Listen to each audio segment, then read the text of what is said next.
would use the train and have said... Main duties.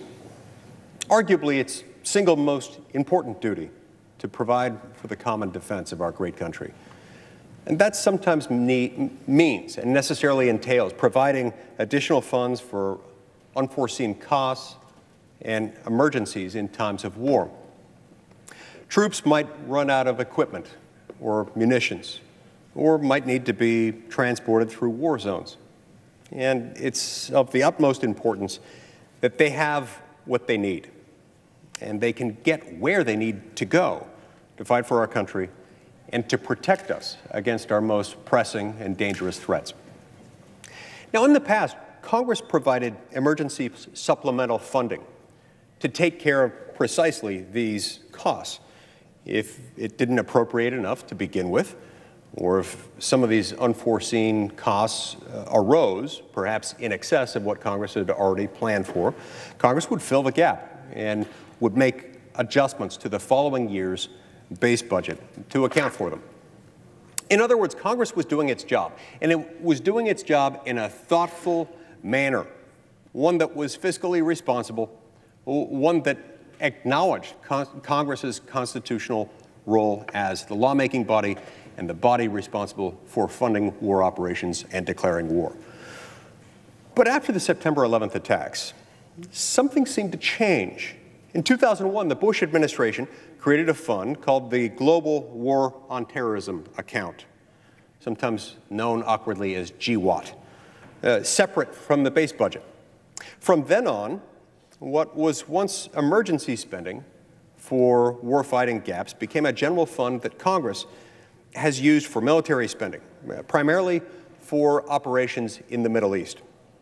Year after year, Congress has anticipated this very type of spending, and year after year, it has failed to integrate that anticipated spending into the baseline budget.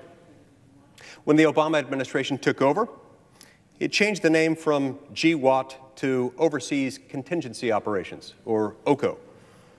This is an account that was newly created in that administration, but the Obama administration left the fundamental practice of GWAT in place. This was GWAT by a different name. And when the Budget Control Act was passed in 2011, President Obama requested OCO to be exempted from its defense spending limits.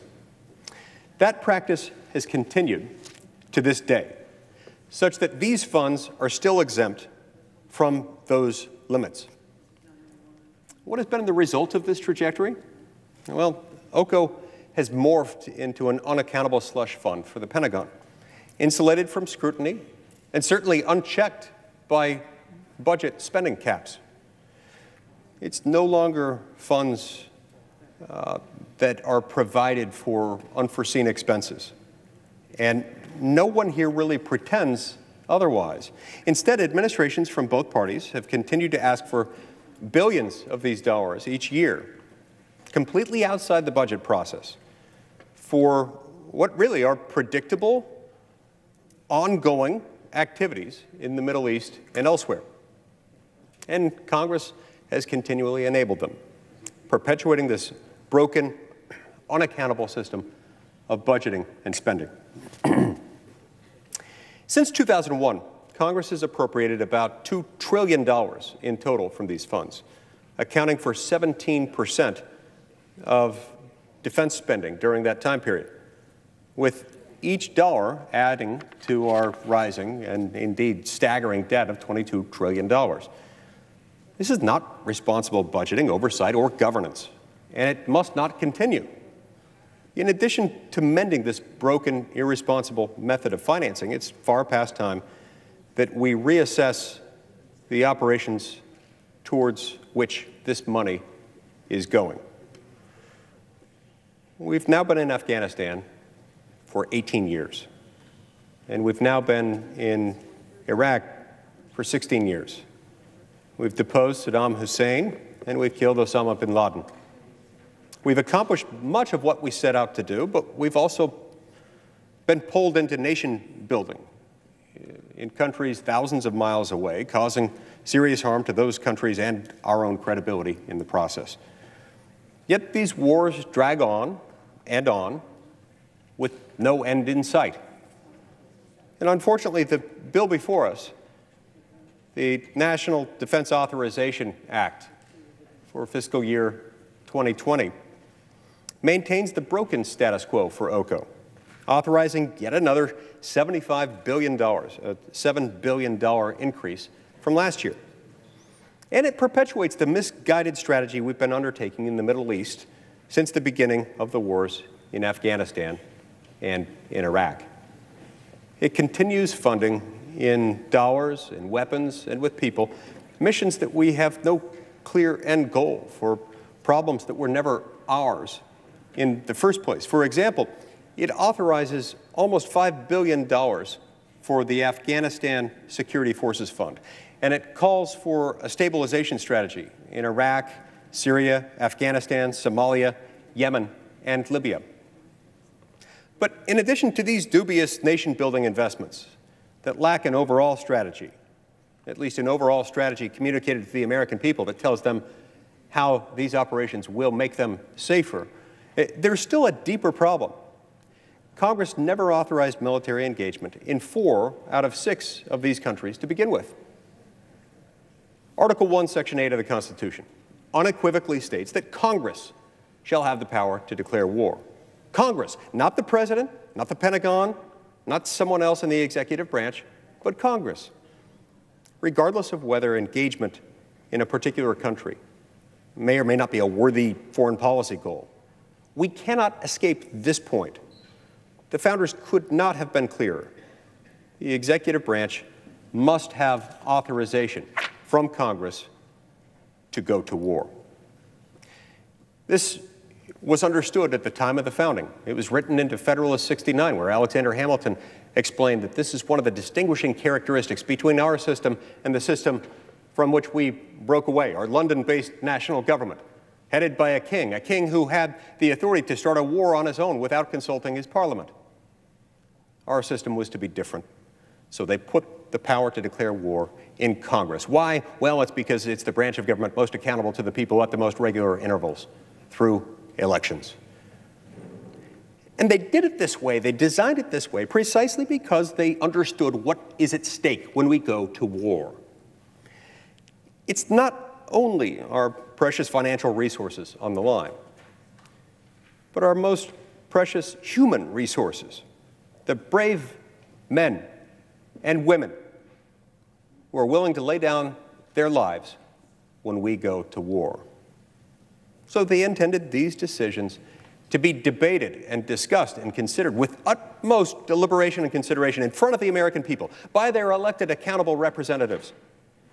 For these same reasons, Mr. President, it's as much Congress's duty to take an active role in prudently overseeing the operations that it has authorized and denying funds to those it has not.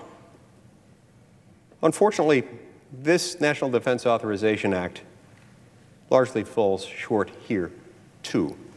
Because first,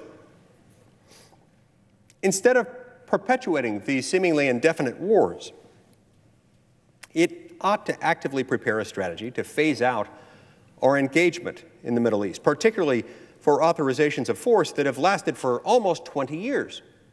And second, for any remaining authorizations, for using our resources and our personnel in a way that's far more efficient than the status quo.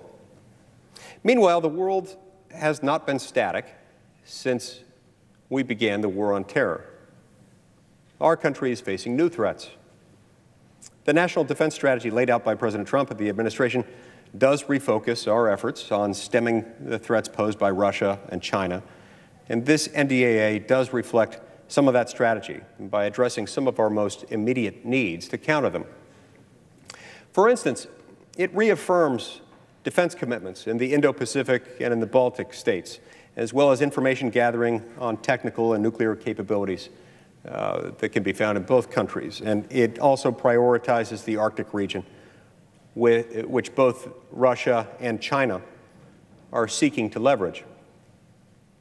But there are other threats that this NDAA fails to address, namely our threats in the Western Hemisphere, In fact, it lacks a comprehensive defense strategy or plan for the Western Hemisphere entirely.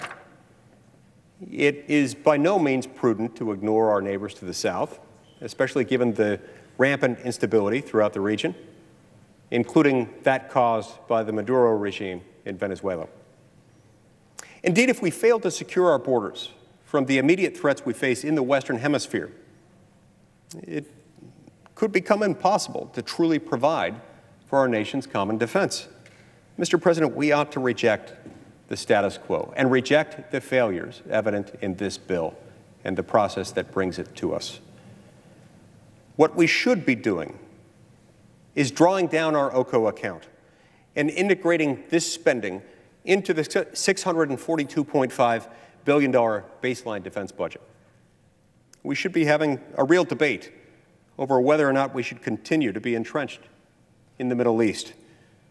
And we should be adjusting our defense strategy and the dollars behind that defense strategy to address the most pressing threats we face today. These matters are some of the most important decisions that we will ever be called upon to make in this body as United States senators, as officers within the legislative branch of government who are sworn to uphold, protect, and defend the Constitution of the United States. And we should take the time to get these things right. They merit debate over the course of months, not simply days or weeks. And they merit not just the participation of the Armed Services Committee members, but the active participation and the utmost care and diligence of all 535 members of Congress, who themselves each have taken an oath to uphold, protect, and defend the Constitution of the United States. It's about time, Mr. President, that Congress exercise its most solemn duty of prudently budgeting and strategizing to protect the American people, providing for the common defense requires nothing less. Thank you, Mr. President. I yield the floor.